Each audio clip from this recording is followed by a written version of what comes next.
एगो गवैया से दिन बिरहा रहे,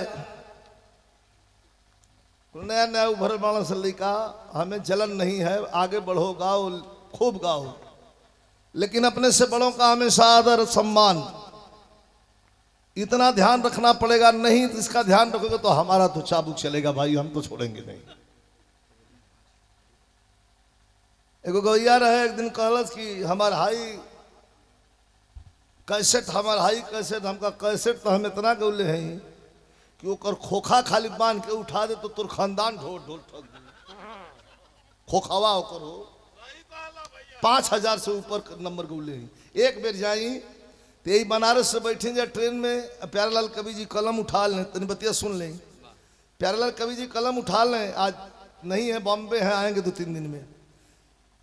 लेकिन क्या कॉम्बिनेशन था, यहीं से बैठे और जात जात दिल्ली में 6 गाना, बलात्कारी तांत्रिक, बलात्कारी टीटी।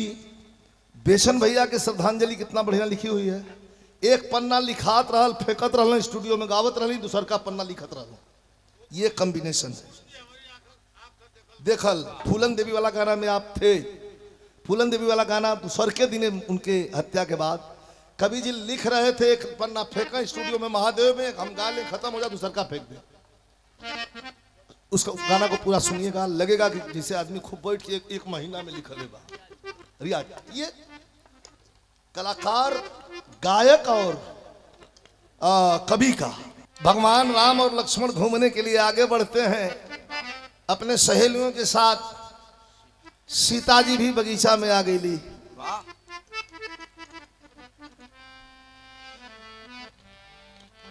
कलियों के साथ भंवरा खेलियां कर रहा है। कितना सुहाना मौसम है। नजर पड़ल राम देखे सिया और सिया राम को, दोनों अखियां लड़ी की लड़ी रह गई। एक सहेली कहती है कि आह दादा है गोरका तो एगो है, दूसरा की कहती है कि अरे बाप रे बाप है संवर का भी केहू से कम।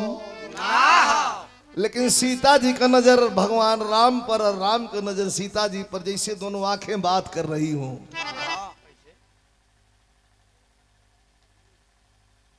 धनुष टूट गई। कोहबर वाला घर में मेहरारू कुल्ली आके जाए लगली, भैया भैया तनी से 5 मिनट हम गारू कुल कोई खाली दुल्हा के आशीर्वाद का गीत बाई। आए है तरी हमार कॉम्बिनेशन देखिया, आई कुल कॉम्बिनेशन चाहिए। रामकुल भाई जरूरी नहीं है कि बिरहा बढ़िया होता, हम खूब बढ़िया गावतानी तो बस गावत चली गई। ये जो हमारी टीम है, आपकी टीम है, जो जला जी आपकी टीम है, इसका बहुत बड़ा सहयोग है। सखी से हर मजाक करतड़ी लोग कि अवध रसिया, अवध रसिया ला तो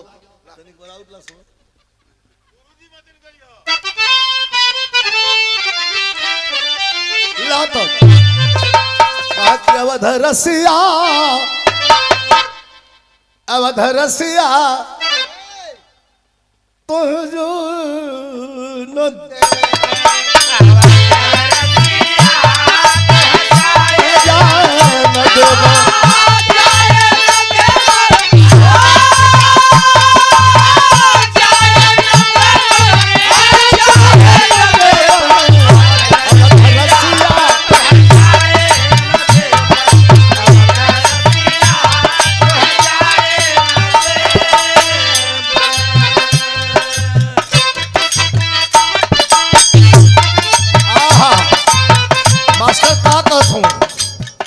पन्ना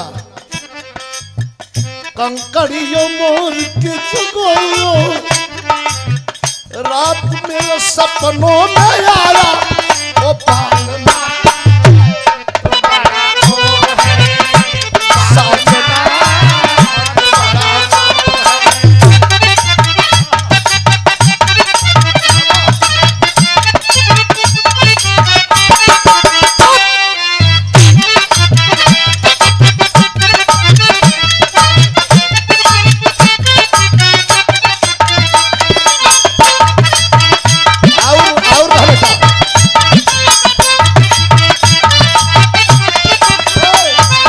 बलमा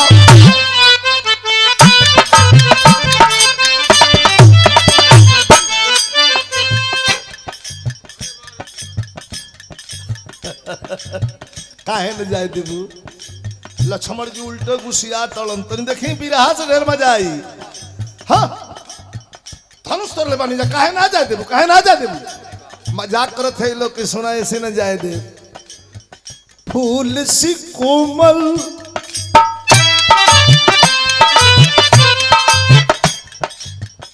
फूल सी कोमल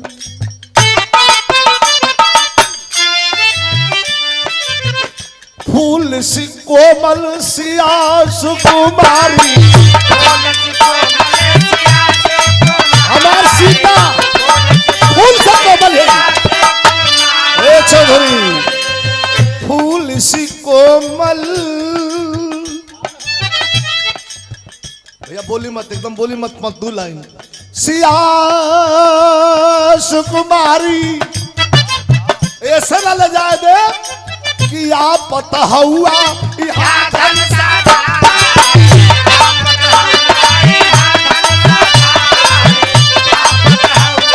एक चीज तय है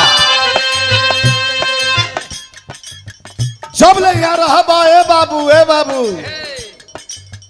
लीला रखा दही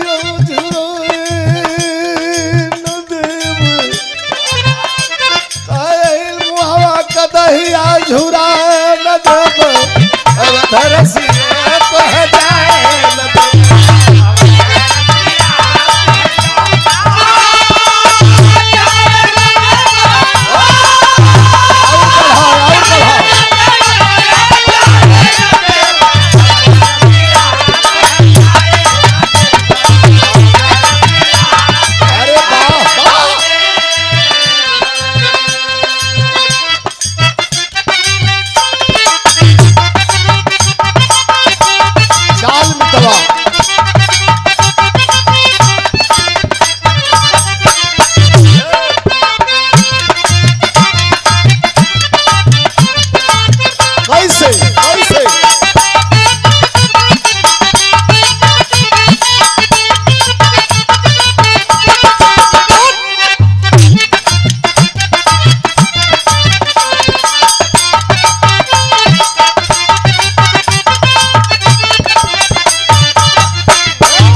सैया हमार सावल सिंधिया होटल आए हाय मलमल के फूटे पछी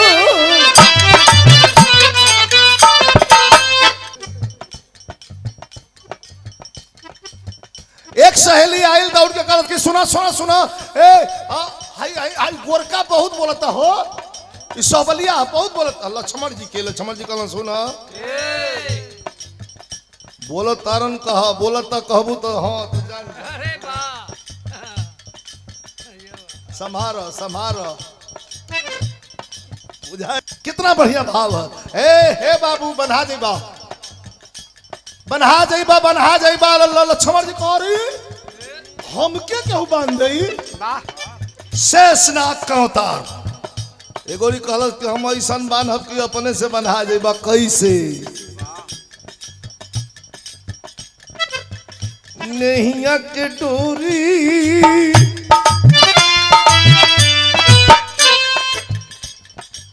नैया के डोरी में बांधब जकड़ के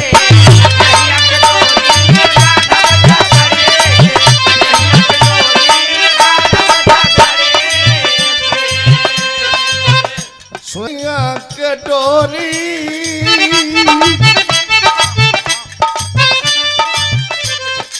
अरे नहीं के डोरी में बांधब जकड़ के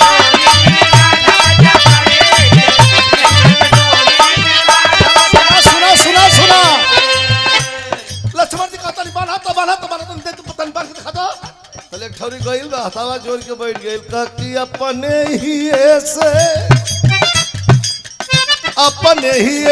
ही पकड़ के लेकिन कोहबर में यही कोहबर में दुल्हा कोहाए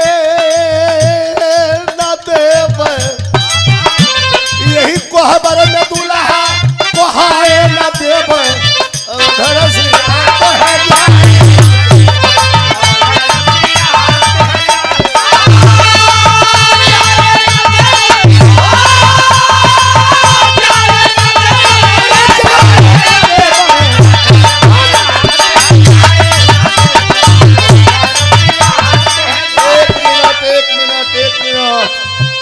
एक सहेली बाबा गुरु बाबा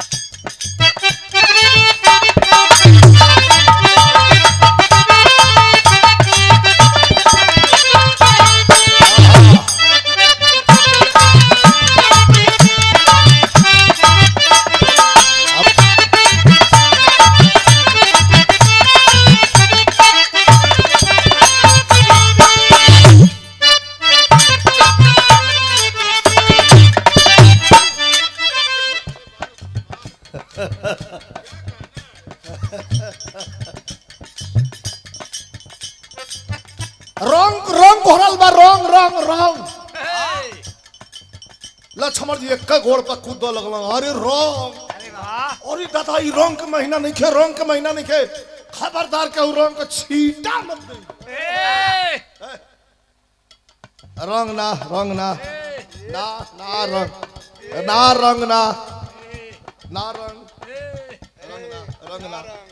रंग ना आप तो इतना सुनत सखी सलेहर कहली कि बड़ा ही रिगता चिढ़ता रे कल के लिया नहीं ना रंग हो तब तनी गोबरे हीड़ के लिया के डाल दे लक्ष्मण जी धानु से बाण जब बात में निकाल ले के सोना बाण निकालो ना कहे बाण जब काट देव ना सखी सलेहर कली बाबू रंग परी भगवान राम मुस्कियात हो धीरे धीरे हंसत हो लक्ष्मण शिकाय नहीं चुप रहा कैसे रंग पड़ी कैसन रंग रितिया करंगनु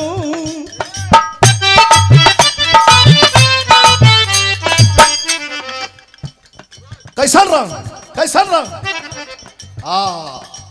रितिया का रंगना प्रीतिया का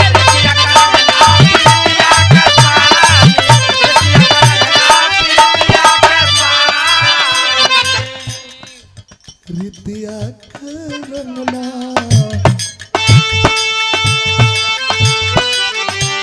रितिया का रंग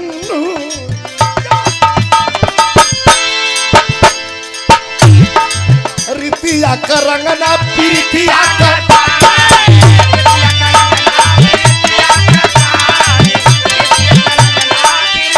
कैसन रंग रही रितिया का रंगना प्रीतिया का पानी आए दुल्हा ए सबलिया तोहरा के रंग दी अरे तोहरा के रंग दी सखिया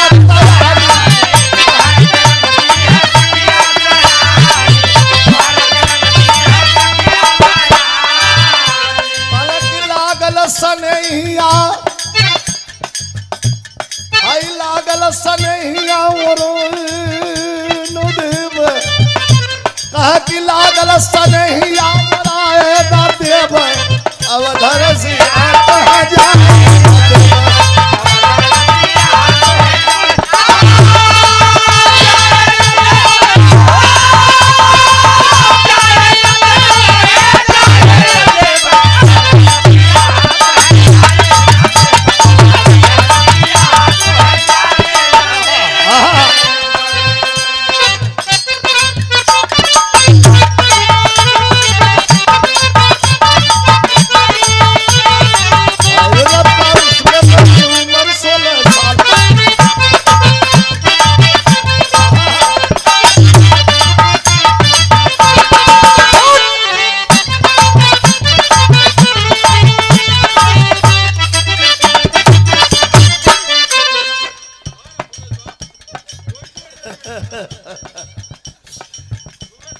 का सुना सुना सुना आज के बारात के स्वागत भाई पन्ना बाबू। ये बैरान गांव में बारात सोच के आई है। कहां से रउआ के पौआ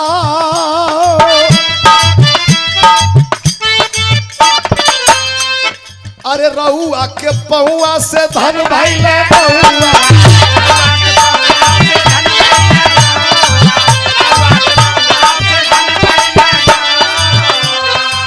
जुग जुग भूली ना चारो भैयन का नौआ।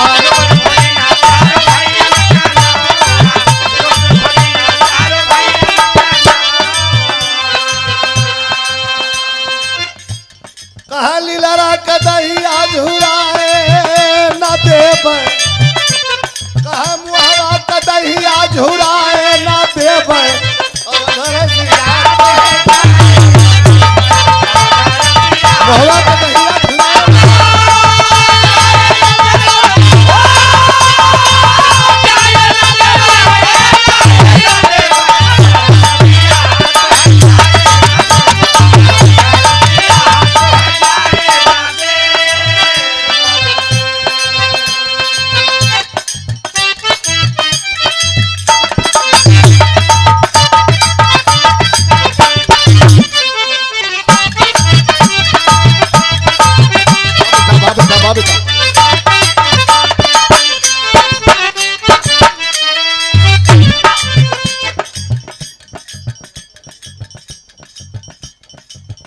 अब अंतिम कर देते नहीं।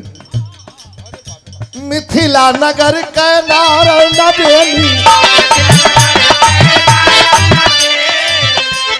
अकरली शिकारी सिया के सहेली।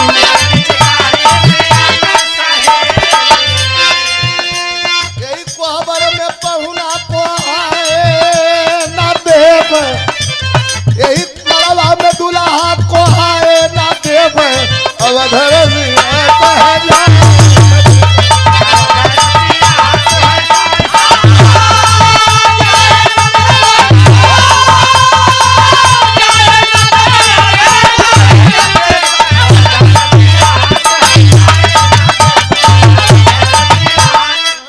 बिहारी गणेश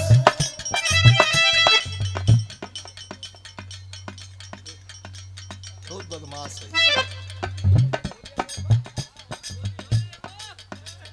बिहारी गणेश पहले सिया के विदाई अचल अयोध्या में तोला था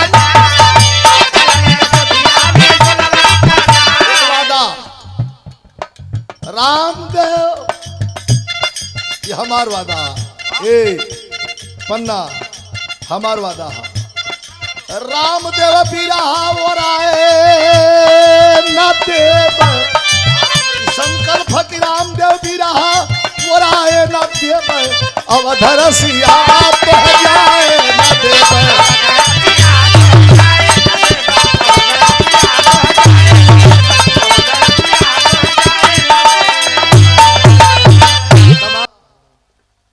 एगो गवैया से दिन बिरहा रहे, नया नया उभर वाला से लिखा हमें जलन नहीं है, आगे बढ़ो गाओ खूब गाओ, लेकिन अपने से बड़ों का हमेशा आदर सम्मान इतना ध्यान रखना पड़ेगा। नहीं तो इसका ध्यान रखोगे तो हमारा तो चाबुक चलेगा भाई, हम तो छोड़ेंगे नहीं। एगो गवैया रहे एक दिन कहलस कि हमार हाई कैसेट हमार हाई कैसेट हमका कैसेट तो हम इतना गौले हैं कि ओकर खोखा खाली बांध के उठा दे तो तोर खानदान ढोल ढोल ठग खोखावा ओकर हो। 5000 से ऊपर नंबर गौले हैं। एक बेर जाई तो यही बनारस से बैठे जा ट्रेन में, प्यारेलाल कवि जी कलम उठा लें, तनी बतिया सुन लें। प्यारेलाल कवि जी कलम उठा लें, आज नहीं है बॉम्बे है, आएंगे 2-3 दिन में। लेकिन क्या कॉम्बिनेशन था, यहीं से बैठते यहीं से बैठे और जात जात दिल्ली में 6 गाना, बलात्कारी तांत्रिक बलात्कारी टीटी बेसन भैया के श्रद्धांजलि कितना बढ़िया लिखी हुई है। एक पन्ना लिखात रहल फेंकत रहल स्टूडियो में गावत रहली, दूसर का पन्ना लिखत रहल। ये कॉम्बिनेशन है। देखल फूलन देवी वाला गाना में आप थे। फूलन देवी वाला गाना सर के दिन उनके हत्या के बाद कवि जी लिख रहे थे, एक पन्ना फेंका स्टूडियो में महादेव में, हम गा ले खत्म हो जाए दूसर का फेंक दे। उसका गाना को पूरा सुनिएगा, लगेगा कि जैसे आदमी खूब बैठ के एक महीना में लिखल है बा रियाज। ये कलाकार गायक और कवि का